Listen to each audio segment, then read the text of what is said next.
Alrighty, welcome everyone. I'm here with my friend Mark. Mark is not a member of the Catholic Church, but he is still a good friend, I think. And he has some very interesting ideas that he brought up in a conversation that we had recently. And I was hoping to bring that conversation to all of you on the internet who might have happened to click on this video.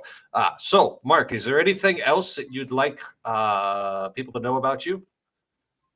Not much. I didn't grow up attending the church, but my family is Irish Catholic on one side and French Canadian Catholic on the other side.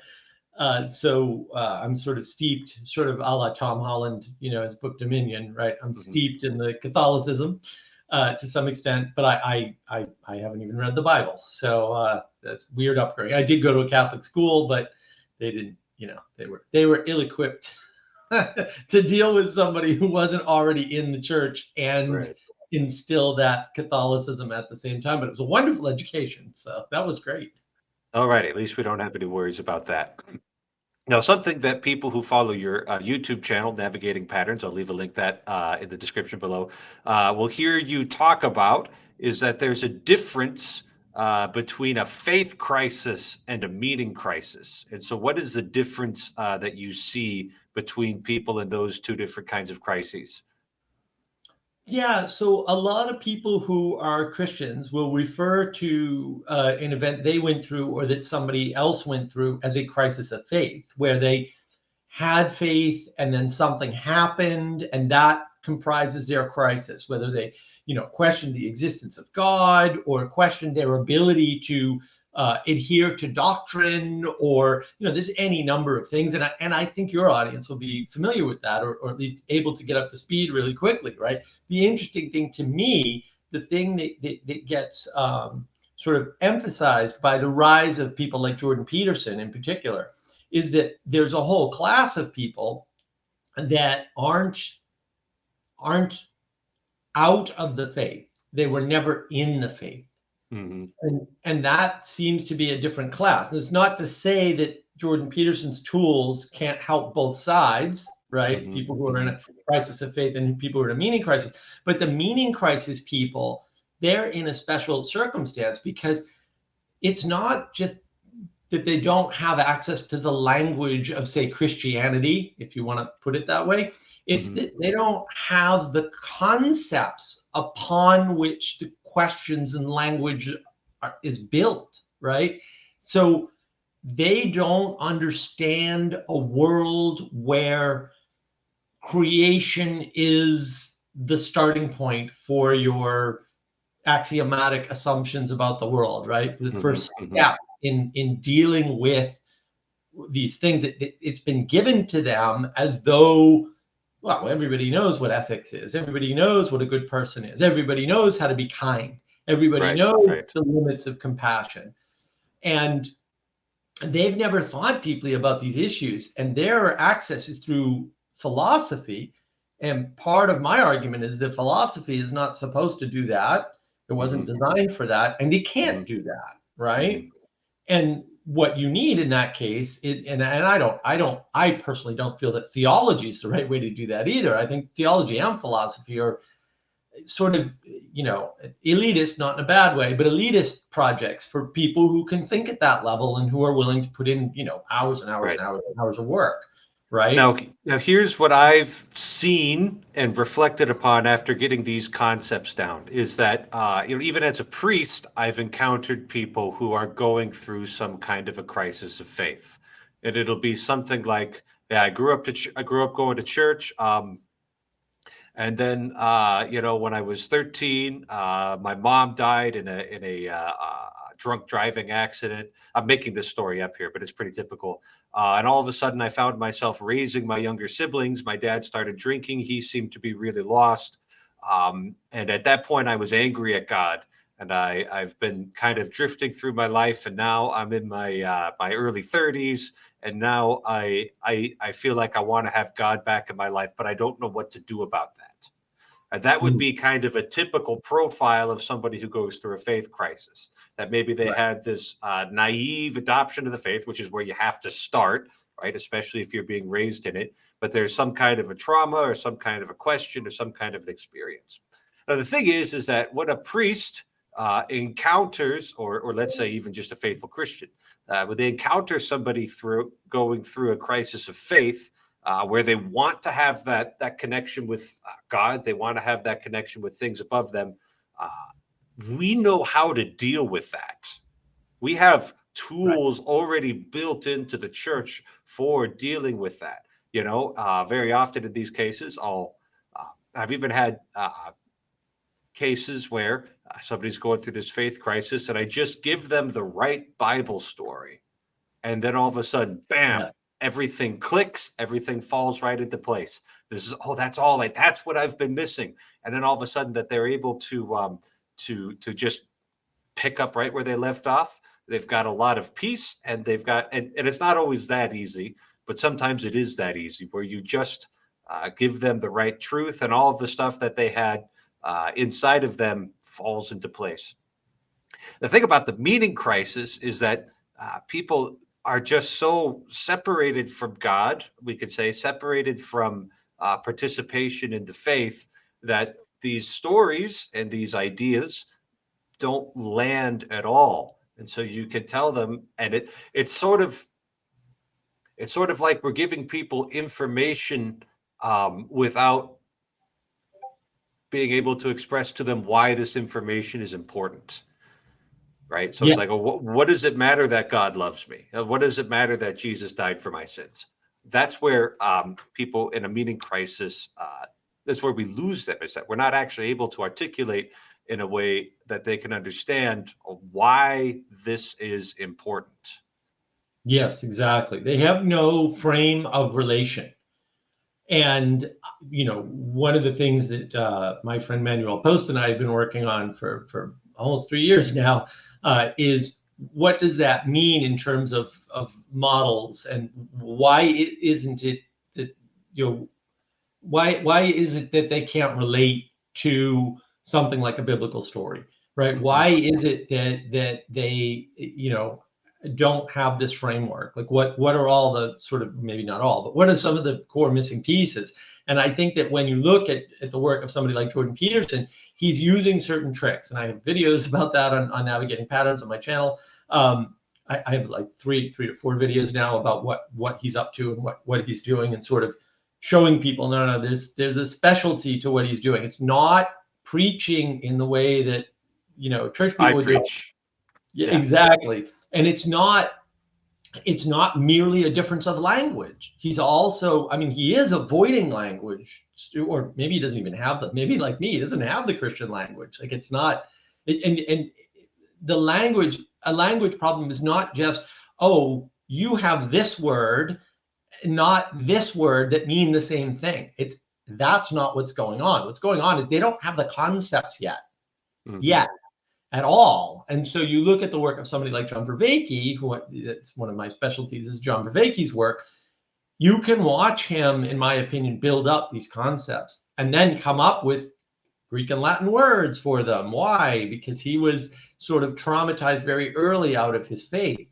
Mm-hmm. And so he lost some ability. And that ability is the ability to relate the stories, and not just biblical stories. Like, this is where the real problem comes in. They're not able to relate stories to themselves. It's a functionality of the brain almost that's missing, right? It's the latent abilities there in all of us, right? And we think that's related to this poetic way of informing the world, where you're able to make multiple connections between things. And that's the way that you relate to a story. Because you can't say, what do you relate to in the story of David and Goliath? What? And if you ask 10 people, the odds that you'll get 10 answers are very high, right? Because they're relating it to them, and you don't know what they're gonna. It's not even because there's no like objective scientific way to do it. It's not even that. Suppose you knew their story. It's not even that they'd find the thing that you thought they'd find, right? That is there because you see it, and they don't have eyes to see, to use the Christian language, they don't see it. They'll relate to some other part of the story, and you'll be like, wait a minute, why did you relate to that part of the story? Didn't you see that this is you? But So we've met somebody in a meaning crisis, and is it the case that they can't relate themselves to any story or just the Christian story? well, I think especially the Christian story, but in general, any story, right? Okay. What they do seem to relate to are conditions imposed upon characters, but they don't seem to relate to characters in healthy ways. So they for example, the movie The Matrix, which is, I think, foundational to meaning crisis stuff. Um, and I don't know how many of your viewers will be familiar with the story, but it's got a More than lot. you think. More than you think. That was a cultural phenomenon. It was a rated R movie. I wasn't allowed to watch it, and even I knew the basic concepts. Well, Back in 1999. yeah, it's got a lot of Christian themes in it, but they're inverted in some cases Okay. in very interesting ways. And Jonathan Peugeot, who's a lovely YouTube channel called The Symbolic World, has a great video on this, and I had to watch it 3 times to understand what he was talking about. And I've probably watched The Matrix 50 times. Like, I'm fairly familiar with I love that movie. It's fantastic. Mhm. And even I had a problem understanding his symbolic interpretation, which is very important. But when they see that movie, they don't necessarily relate to the characters in the movie. They relate to the conditions. Oh, interesting. See, because that wasn't the way I watched it at all. It's like, yeah, I'm the one who goes out and fights against, Agent Smith, right? And Yeah, you imagine yourself. So this is something I've always done, and I've never actually noticed this, is that I've always, in my head, after watching a movie, put myself in there, and it's a bit Mary Sue-ish, but I'm not subjecting anybody else to it. But I put myself in a movie like, okay, how would I solve these problems? And it's really interesting that somebody who's, let's say, already got this ability to find themselves in a story would simply be able to transfer that into the Christian story, right?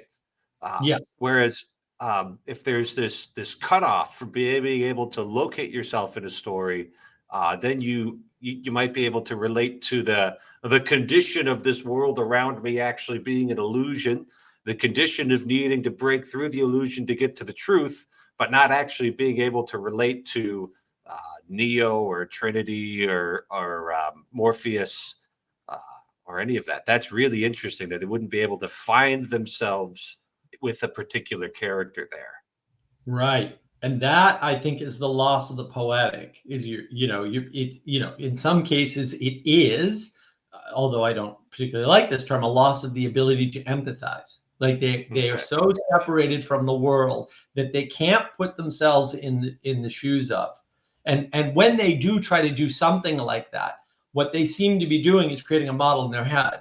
But I Hmm. do want to call attention to what you just said about the Matrix, right? It's Gnostic. It's pure Gnosticism, breaking out of, the horrible conditions of the Matrix that this, basically evil entity, because I mean that's the theme of the movie, has forced you into, right? And the message that people miss, and especially the younger kids who probably didn't see it when they were younger, because it's a rather old movie now, they are always shocked when I point out to them that part of the theme of that movie is that these ragtag fugitive people would rather live in a grimy, steel coffin under, floating around not in a dead city, in the sewers of a dead city, and Hmm. eat something with no taste whatsoever, but it has everything you need to survive, Hmm. than just to be plugged into the matrix, enjoy their life and eat steak and just have a normal job. Like, Hmm. it's like, really? I plug me What was it, Cypher? You'd be Cypher in that movie? well, I wouldn't betray anybody because I haven't. Okay, but the attitude of Cypher, it's like, maybe they got chicken wrong, but I think I'm going to stay plugged in here. Yes, exactly. Alrighty. So we've got these two basic concepts down. We've got this idea of a crisis of faith where somebody can imagine themselves being a part of the Christian story, right? And just to be clear to everybody at home, when I say the Christian story, I think it's a true story. I think it's the truest possible story. Jesus Christ really did rise from the dead. But it's still a story in the sense that it's a narrative, but that we can locate ourselves in on all levels. But somebody who is going through a meaning crisis cannot put themselves into, especially the Christian story, but maybe even they have a hard time finding themselves in any kind of story.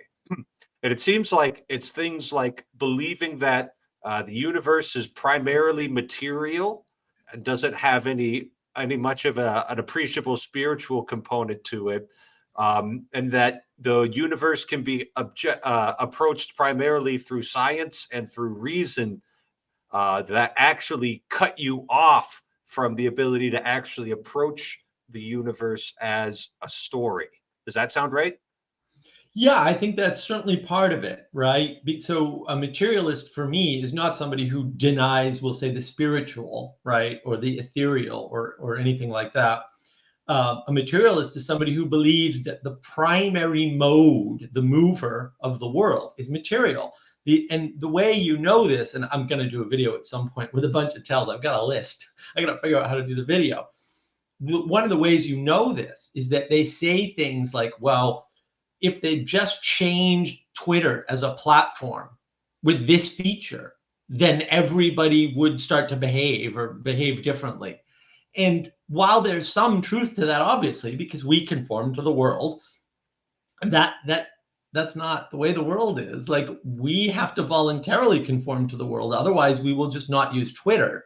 We will use something else, right? And so there's a limit to how much human behavior can be regulated by the outside world. And that sounds like kind of a silly and obvious statement, but and I think part of it is a lot of these people have grown up inside of video games where they didn't have to imagine being the hero because they were the hero. And a Mm-hmm, lot mm-hmm. of their solutions, and you'll hear this from them if you listen carefully enough, a lot of their solutions are change the rules of the thing outside of me. They're not, how do I conform to the thing that's bigger than me? They're And so never. almost their model of human behavior is all programming. Yes. It's all programming right there. They and somebody in the midst of a meaning crisis wouldn't be able to understand something like a sinful tendency or a tendency towards evil. That if you actually grapple with things, you'll find inside yourself. It's like, oh, why Right. did I do that? Oh, there's a little part of me that just doesn't want what's good. So, or what's truly good or what's finally good. So yeah. Yeah. And if you don't, it's like the way that we actually learn about good and evil isn't through rules and it isn't through procedures, but it's actually through stories, right? Which Yes. is why, even though the grim fairy tales might be pretty grim sometimes, it might be pretty brutal sometimes. The kids get really hooked into it, right? Because it gives them an insight of, oh, that's what the world's like out there. There's going to be like some witch that'll cook you into a pie if you're not careful. So like, you better look out for anybody who lives in a gingerbread house because they are not trustworthy. And I was like, oh, Right. okay, yeah. Because Yeah. you have Yeah. to, yeah. I think it too. It's tied up in this. Well, I guess I'll be this harsh. This lie of rationality, where these people, they've been told that they're rational creatures, and like that's the full extent of how they think they work, and by extension, that's the full extent of how they think everybody else works. Hmm. The problem with that is that we're now equal in cognitive ability. And these are hot takes from this morning, by the way. um, you know what that implies is that they they believe that you know things about them that you couldn't possibly know, Oh, and so they're isolated from other people, but they think that other people are just rational agents like they are. So there's your equality. That's how they think and why they think people are equal. And certainly people are not equal in cognitive ability. I mean, that should be obvious. And they don't act like that, right? They always act like either they're smarter or they're dumber, like always. They never act like that their cognitive ability is equal, but they pretend like it is. And they pretend like, and I did an 8-hour live stream last night, and we had somebody on who was he was insistent that things are either true or not true, and he couldn't understand the trueness of a shot, like the trueness of your arrow to the target. He couldn't understand the movement aspect of trueness. He just wouldn't acquiesce to it at all, and he got so frustrated that we would not bend on that he couldn't cooperate anymore. And you basically had to boot him from the stream because he was just raging, which was really strange because we were all working with him for like an hour to try and get him to cooperate with us and understand things. And the assumption of rationality just sort of muddies the water, because you don't see yourself as separate from others, because you're all just rational creatures after all. And so like you're all the same character in the video game, and you all have the same level of agency in the video game. And that's just not who we are. And man, when you start, and this is one of the brilliant things that Peterson does, he says, you don't know what you're up to. You don't know why you do what you do. And he kind of highlights that in using various methods. And that is very helpful to some people to say, wait a minute, this simplified model that I have in my head is not representative of me. And then once you realize that, now you can extend that out to other people and go, wait a minute, if I don't know what I'm doing, other people don't know what they're doing. And so just because they say they feel a certain way or they want a certain thing or something's going to make them happy doesn't mean they're accurately reporting to me, right? And a lot of people misread that as a problem of language. Well, if the language were more clear, then when that person communicated what makes them happy to me, they'd be more accurate. But no, the problem is they don't know what makes them happy either. Therefore, they're giving you a guess, and often that guess is wrong. Right. Right. Unless we have that sense for, we don't know what we're up to. We don't know what we want. We don't know what makes us happy all the time. And just because it makes us happy, is that good? Right? Because people confuse happiness and goodness, because we've been telling people that the goal should be happiness, which I think is absurd. But that's where we're at today. So we've got folks who can't relate to stories properly. They can't see themselves as a character in the story with both strengths and weaknesses, which is what a compelling character is always made up as, is they've got the things they're really good at and the things they have to contend against inside themselves to struggle and grow.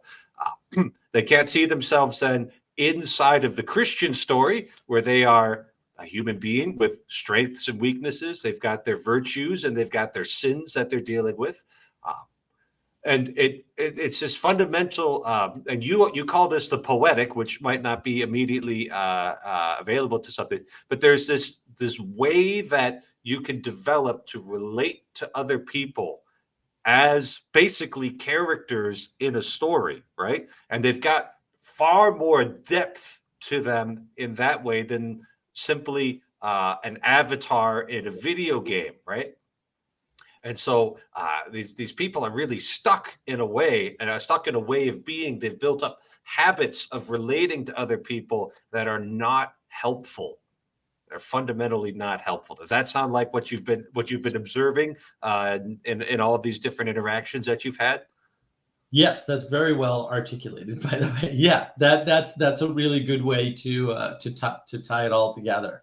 And their inability to relate in the poetic, it goes down to a literal interpretation. Like a lot of the people we work with on the Discord server, for example, they first did not like or read poetry, like actual poetry, and their complaint was, I don't see the point, or I don't understand that. And then after a while working with them, and they were reading and appreciating and enjoying poetry.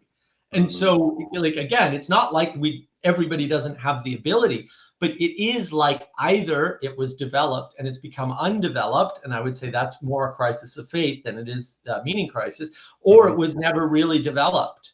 And that's what I mean by, look, if you haven't gone to church and you go to Jordan Peterson and that opens your life up to possibilities, what you were involved in is not a revival. Because for a revival, you'd have to have been there and come back. What you are involved in is an evolution or an enhancement to your previous skills. It's a Mm-hmm. first time experience. It's not a Mm-hmm. second time experience, which Mm-hmm. means that, this is why the Bible doesn't work, right? Because if you drop a Bible story into a meaning crisis person and somehow they connect to it, which Peterson actually kind of does, although he doesn't start at the Bible. That's Right. the Right. starting point Yeah. is important. Yeah.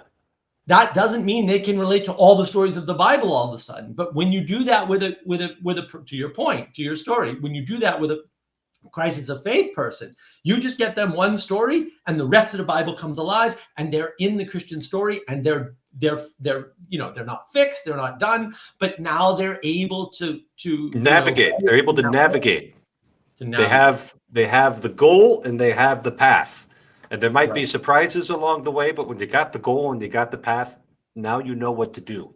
Well, and you have access to all the tools of the Bible again. Like Mm-hmm. just like that, they're all on. But Mm-hmm. when you're coming from a meaning crisis, those tools don't exist. And maybe Peterson can give you one of them and you can go, oh, well, maybe I should read more of this Bible thing, right? Of course, that's insufficient because you can't understand the Bible as a single human being. Like that's why you need other people, and those other people need the church. And like this is like it's Mm-hmm. all required. Like it built up that way over thousands of years for a reason, right? And so at that point, you know, that's a long and slow process of getting into Christianity from never having been in it, which is fundamentally different from having a crisis of faith, where you at least have the baseline tools ready to go. You just haven't used them in a while. Yeah, yeah, interesting. All righty. So, last time we talked, you had a solution, ways that the church could reach people who are in the midst of one of these meaning crises. And frankly, I had a lot of barriers put up to it immediately. I was like, no, that can't be it. That's not right. We're not doing that. So anyway, but he was able to wear me down and convince me that this was a good idea by opening my eyes to a few things. So, Mark, we've got all these people in, we'll say, the West who are suffering from these meaning crises. They're not able to relate to other people well. They're not even able to relate to themselves well. What does the church need to offer them? Yeah. So I think that part of the issue is because we have, we'll say overly separated church and state, right? We've sort of given a lot of credit uh, to this thing called secularity, that we have put people in a position where uh, they do not see the church at work around them. And I would argue that the church, in terms of not the church as the administrative body, but the body of Christ, roughly Right. speaking, the church, right? So we can include our Protestant friends and our Orthodox friends, right? Not just the Catholics. They don't see that as a force for doing anything in the world, right? Because they're not running the soup kitchens as much anymore, if at all. I mean, I don't know. I don't see it. I just walk around. I live down south now. I live in South Carolina, and I still don't. There's churches on every corner, but I don't see what they're doing outside of their Sunday worship. And I know they're doing stuff. I'm not saying like, oh, you're not doing enough, but I don't see it. Mm-hmm. And Mm-hmm. and even in New England, when I was growing up there, I saw it all the time. And Mm-hmm. so there was a change at some point. Was it the 60s, the 70s, the 80s? Like when did it start? When did I don't care, right? It might But change at now, different paces in different places too. right. And right now, the biggest example I have is all of the hospitals in South Carolina used to be run by religious orders. Like they were all owned by churches. And now none of them are. And Mm-hmm. so in New England in particular, look, everybody knew the churches that were run by the church. I mean, the hospitals that were run by churches. And so if you needed care and, maybe your health insurance wasn't the greatest, or maybe you didn't have any, you would go to one of those hospitals because they wouldn't take your house. And then you could Mm-hmm. take your time paying off the debt and all that. And that you didn't have that option with the other hospitals. And that's like a big deal. Like you're doing a huge service to the community in that case. Mm-hmm. Soup kitchens, projects, like in general. And then the problem is, well, what are you, what are you doing? Like, because if you go out there nowadays with how far away these people are in ability to relate, you can't kind of go out and say, like, oh, we're feeding the homeless. Jesus is feeding the homeless, right? That message is going nowhere. You can't, you can't be that sort of upfront about it and clear about it. You kind of have to just invite people in. And actually, one of the things that sort of made me see this quite clearly was a trip I had to take up to the airport in Charlotte. I was only going one way, so and actually I don't think I had a car at the time. I was going to pick up a car up north, so I took a bus, and I get on the bus, and there was a lovely woman there, on her way up to the airport, and she started telling her story. And she said, "Oh yeah, I remember when I was young and I learned about service." And my brain immediately went, "Oh, she just used that word in a way that I don't understand." And I was like, "What?" And now this is unusual because I have a pretty good vocabulary and a pretty good grasp of the language, way above average. So I was like, "What is going on?" And she started to describe when she was 12 years old, and her parents, who owned two other houses. They lived in Florida, along the northern coast there, along the Gulf Coast, and there was a hurricane, and they fixed everybody else's house first, and then they worked on their own. So first they fixed their tenants' houses, and then they fixed their neighbors' houses, and then they fixed their own house at the end. And that's how she learned about service. And I was like, oh, okay. So that's just a concept that even I wasn't exposed to, really. Like, I didn't understand the significance of why that's, we'll say, different from charity, for example, right? This is a subtle difference maybe for Christians, and maybe it's something even the Christians aren't really paying attention to. I have no idea, but it was a huge whopping thing for me at the time. I was sort of like blown away by, well, why didn't I think of things in those terms before? But it's because I didn't see it. You don't see this. And I don't know. And especially down south, boy, everybody down here is going to a church, unlike up north where the crazy heathens are. But they don't really. Now, when you were talking to this woman, did she explicitly relate this notion of service to being a Christian? No. Okay. Never mentioned Christianity at all. Never mentioned Okay. faith or going to church or which church she went. None of it. Okay. She was just talking about service.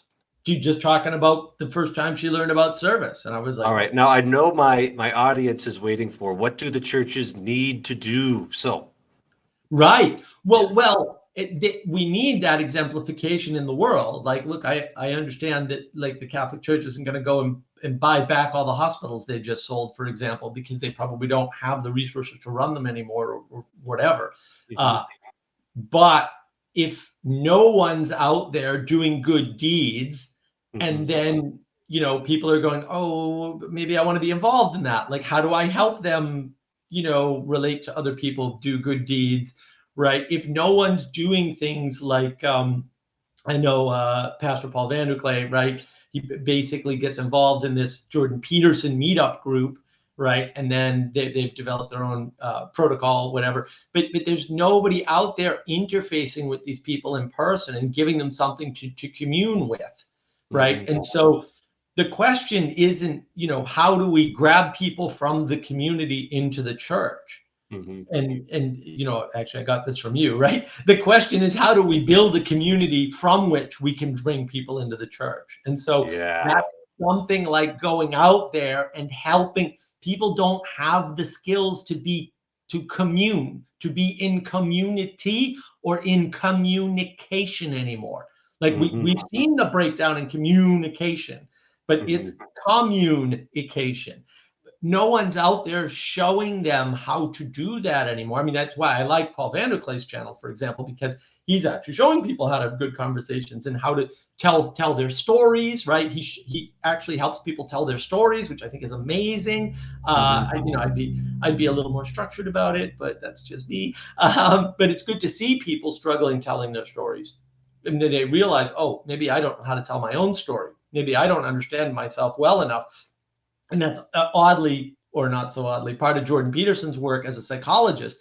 Like the stuff that he does that's successful, in the private sector that he's been, trying to do for years is, the authorship, the self-authorship program, where you write down a story about your past, you write down a story about your present, you write down a story about where you'd like to be in 3 years, Right. sort of thing, as Right. a therapeutic. Well, that would be better if you were doing it with somebody. And if that Mhm. person wasn't necessarily all churchy on you and didn't have the collar on, but was still Mhm. doing the good work without making it, too obvious that the good work is coming from a church, I think that then you can build community. And then once Mhm. you build community, then you can invite community into the church. So I really like that sort of formula. And I do think that to some extent Paul Van Der Klay's estuary protocol is an attempt to do that, even though I don't think that's the right approach necessarily. So what you're holding up as a possible way forward for the church is not going straight to inviting people into the community, because they don't even have a concept of why community is a good thing. What we have to do is we actually have to invite people into the concept of a community first, right? And it has to be kind of rallied around something that we can convince anybody is a good thing. And Right. the way this first struck me, when you were relating this idea to me, that we have to go out and build a community of some sort first before we could even begin to invite people into the Christian community. The way that struck me was like, that is beneath what the church should be doing, right? Like that's the way I was thinking. Was like, this is not the work of the church. There, this is. And then I thought, you know what? This is actually a full condescension, right? We have to, and we don't like the word condescend all that much, because it's usually, meant as looking down on somebody from a standpoint of arrogance. But if somebody is genuinely um, lost, let's say on the ground, lying flat on their back, then you need to condescend to them, to go down to their level so you can pick them up and set them on their feet again, right? Like that's the only way to do this. And so it's basically, uh, the takeaway I had from this conversation is that the church just needs to be able to effectively invite people into some kind of a community event, and to build this kind of community outside the walls of the church, where we're not even engaging in worship. We're just engaging in acts of service in order to begin to show people how that's actually a better way to live, because they need to practice being in community with somebody, being drawn together and moving towards the same goal. Otherwise, yeah. Does that sound like what you were proposing to me? Yes, exactly. Right. They don't have the basic skills of cooperation with others because they're always in the video game from the first person perspective, being the hero. And Hmm. so and maybe they'll cooperate with somebody over, oh, I'm going to do this and you do that. Right. But somebody's giving the orders and they don't even recognize how that's happening. And so they don't have the proper way to be with other people in the world. And all of their ways, especially on the internet, are based on words and propositions and not on seeing actions in the world and mimicking those actions. This is where the work of John Vervaeke is so handy, right? Because he talks about this mimicry circuit in our brain is very powerful, right? And Jordan Peterson talks about Piaget and embodied knowledge, right? Like you watch what people do and you do that. You don't need to be told. Like that's ridiculous. And that to me is part of the failure of modern evangelicalism, if I can be so bold, as somebody outside the church. I just have a different perspective on this, right? If you talk to people about these things, these concepts, they don't have a framework. They're going to get lost immediately. But if you just go and work with them, like do physical labor with them, that can do wonders, because there's no point of disagreement in gardening. There's no point of disagreement in putting up a wall. There's no point of disagreement in eating together, right? There may be points of disagreement available during that process if you're talking, but you don't have to talk. You can just sit and have a meal with somebody. It's actually quite lovely to sit in silence and eat with somebody, right? But B, you're still together, And it's the eating that gives you the ability to learn how to have disagreements. And you don't want to get up because like there's food. Like why do you want to go anywhere? So we've lost, or a bunch of people have lost that skill of communion in work, in activity, in physically being together. And the internet, and sure, you can argue, hey, you're dealing with the worst of the worst, hanging out on the internet all day. Yeah, fair enough. But the internet has really ruined people towards that, because they're not in person with other people working together and watching what they do and learning from that watching. Learning isn't all about tests and telling people things, right? And then having them repeat them back. That's not learning, that's training, right? And the training's useful and you need training, but like most of the world is about being able to do things together with other people, because the things you can do by yourself are limited, but the things we can do together, that might not be limited. I don't know, right? It's certainly more than I can do by myself. And isn't that beautiful? We can both do something that's bigger than us. And learning how to do that by doing it is super important. And if the church isn't there to condescend to these poor people who are much further away from you than you think, then who's going to do that? Like, what other institution is going to do that work? Because the government can't. Like, there's no Government way. cannot love people. The government cannot love people. Right. And if I've never been properly cared for whatever reason, it doesn't, like, people try to go back and find the source to fix you don't need to find the source to fix the problem. If you haven't been cared for properly, or you've been over cared for, right, which is still the same thing. This is sort of Peterson's drum, although I think he's limiting his options there. The only way to fix that is for somebody to care for you properly. It's that simple. And the government cannot care for you and will not care for you. And you hear people talk like the government should do this, and what they're describing is a mode of care. It's not a mode of political action. It's not a mode of government procedure. It's a mode of care. The government cannot care about you. The government cannot know about you. The government cannot know you. The only type of entity that we know of that can know you in the moment is another person, right?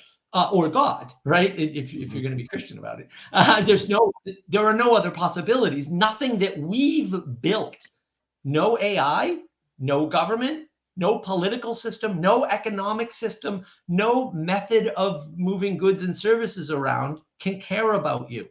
It's not possible. Only a person can care about you. That's the only option available. And when you listen closely, you'll hear people actually telling you, in different words, of course, that they don't feel cared for, and that what they're looking for is care. They may not describe it that way. They may say, well, because my job is a burden to me, the government should make it so that I can do whatever job I want, right? Or a company should just hire me because I think I'm smart. The company doesn't know about you. The company can't care about you. It can't give you what you are asking for. Companies can't do that. Individuals within companies might be able to do that if you have a relationship with them, but you don't have the skills of having a relationship with them, which is why you're relying on the economic system to change, the government to change, the science to advance, the chat GPT thing to have a breakthrough, because they always talk about sentience. It's like, why would you want your technology to be sentient? That sounds terrible. Like, I don't want anything like that. That's I'm a professional in the industry. I know better. Like and all the sci-fi that all these people have ever watched says this is the worst idea you could possibly have. Look at all the ways it could go horribly wrong. You think Grimm's fairy tales are bad? You should see, like, did you see what Hal did? Like, all of I these. have no mouth and I must scream if you want a real nightmare-inducing one. Yeah, it's a short story. Well, and there's what is it? Her, and there's Ex Machina. Ex Machina is a wonderful movie. So is Her. Ex Machina is a wonderful movie. Completely frightening, but visually stunning, and really really gets to the point of technology can't care about you, and so it's going to go into humanity and just burn through it. Because what option? It doesn't care about, it cannot ever care about people. So when they're asking for sentience, they're actually asking for care. I want something that I control to care about me. And because that's the development level that they're at to some extent. And they just, and look, maybe they had a development level that was higher than that, but now it's lower again, because anything you don't practice, you lose. And so maybe when they were younger, they had the skills of communing, they had the skills of community, they were in communities, and now they've lost those skills, or they've atrophied or something. But if no one's there caring in person, or if their mode of caring is to say Jesus, Jesus, Jesus, and I told this to Paul Vanderthut, I went up to the Billy Graham Library, which I wish you could have done while you were here, because it really is quite the weird experience, in my opinion. And I was, because I grew up in New England with the crazy Puritans, I was expecting that, I'd walk in the door and there'd be these people with a Jesus on a stick, sticking the Jesus in my face and, poking at me with the Jesus left. And it was nothing like that, but it was an absolutely lovely place, lovely experience. It's near the airport in Charlotte too. So it's if you're just flying in, and you got like 3 hours, you could zip through the library and get right back to the airport. No problem.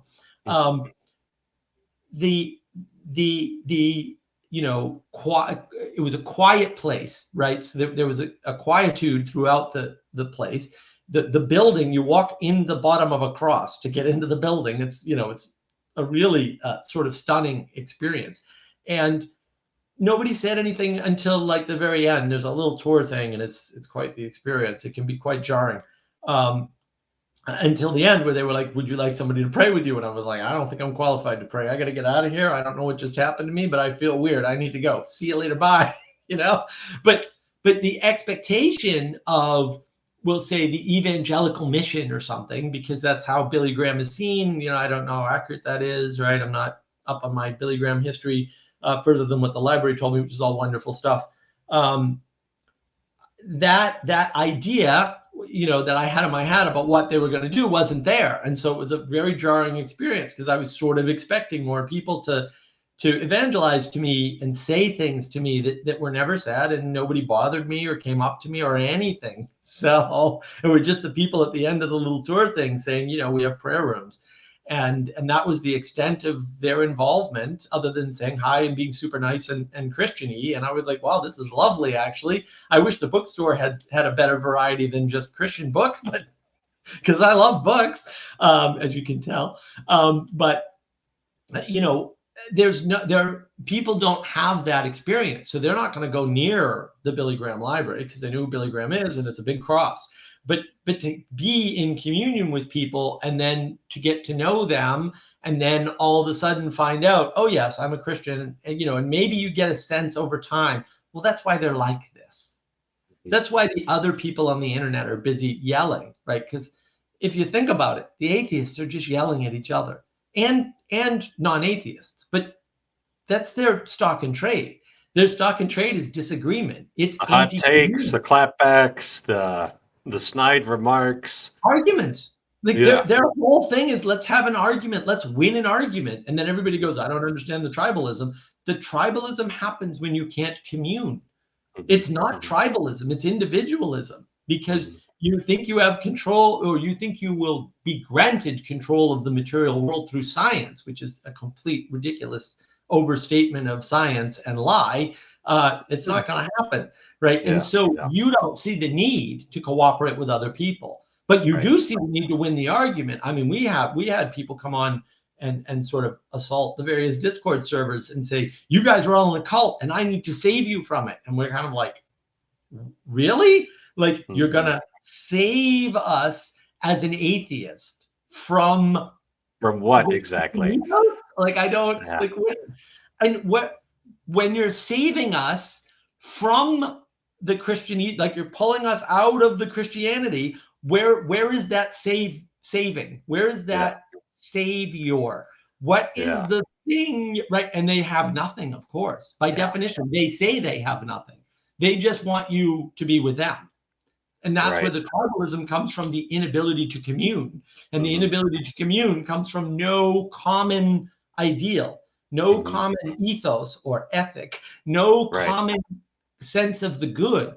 And I think, look, I don't think that the famous atheists who may have proven themselves to not be good people like Sam Harris, I don't think they ever thought about it. They never had a definition of good. They never even tried to define the good. Their definition of good was, well, we know what the worst evil is, which is also not true, and we just need to move away from that, as though the only direction you can move from evil is up.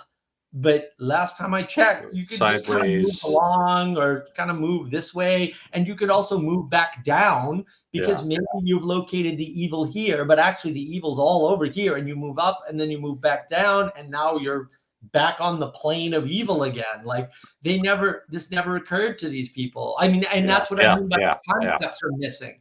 That Mhm. their concept of good and evil is this binary, where as long as you're not evil, you must be good.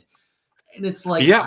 wow, And as it turns out, it's a little more complicated than that. just a It's a little little. more complicated than that. So here is the Mark thesis. The Mark thesis is that we need to, as the church, provide opportunities and spaces for people to cooperate towards some good common cause without being too terribly Jesus-y about it.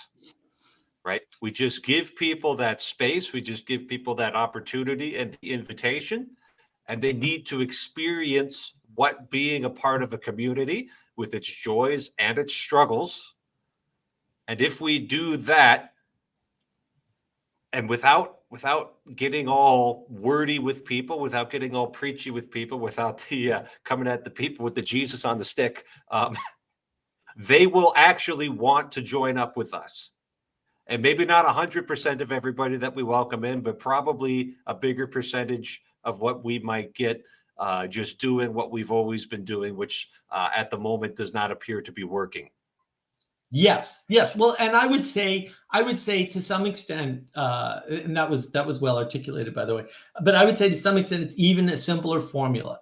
If you go out in the world and do what Christians, at least theoretically, do best, which is care for people, Mhm. then people will see that, assuming you're doing it out in the world and not just in your little Christian communities, and Mhm. they will be curious about it, and they will see good works and good deeds being done, and they will be attracted to the good. Like, people are like, oh, people are attracted to beauty. People are Mhm. also attracted to the good, and they're attracted to the true, not just the beautiful. And so if you in truth go out and care for people in a good way, they will see that, and they are hungry for care. They're hungry for caring people.